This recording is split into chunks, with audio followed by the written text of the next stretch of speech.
สวัสดีครับผมมาชมแนวทาง3หน่อยของเราเหมือนเดิมนะครับเนาะมาชมผลงานของวันที่11ครับเพื่อนๆเนาะวันที่11หน่อยพิเศษออก0486นะครับเนาะ04นะครับเนาะ04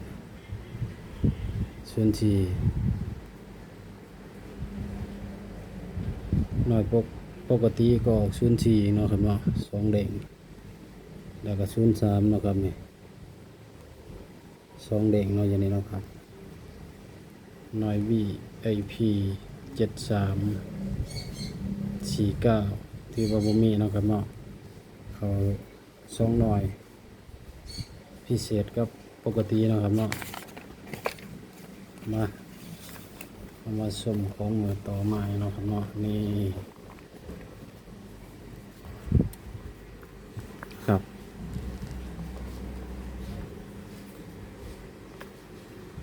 จัดเข้าไปเนาะครับเนาะสูตรเก่านี่11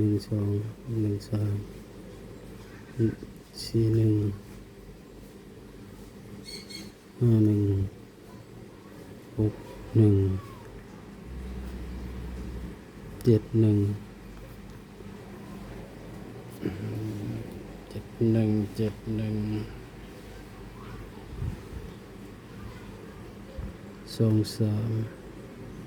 14 15 16 17นะครับเนาะ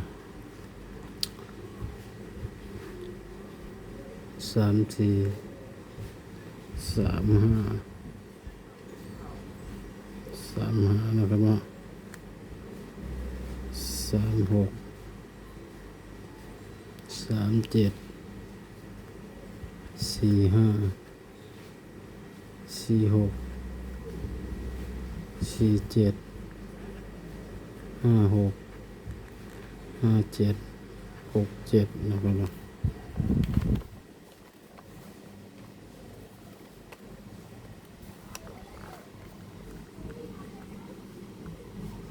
ส่วน6ส่วน7นะครับเนาะ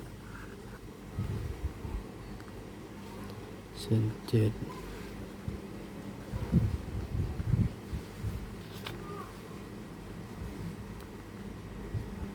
ส่วน1ส่วน2ส่วน3อันนี้51เนาะครับเนาะ61 61เนาะ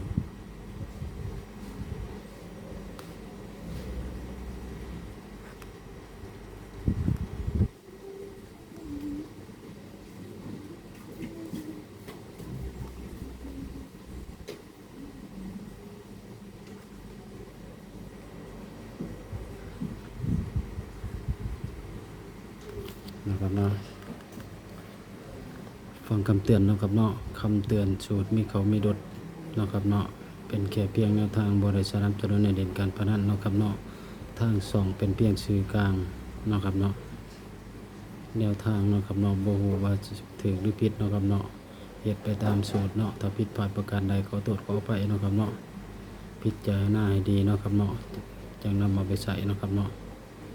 ถ้าผิดพลาดประการใดขอโทษขออภัยเด้อครับนะครับเนาะฝากชมคลิปให้จบหน่อยเด้อครับเด้อ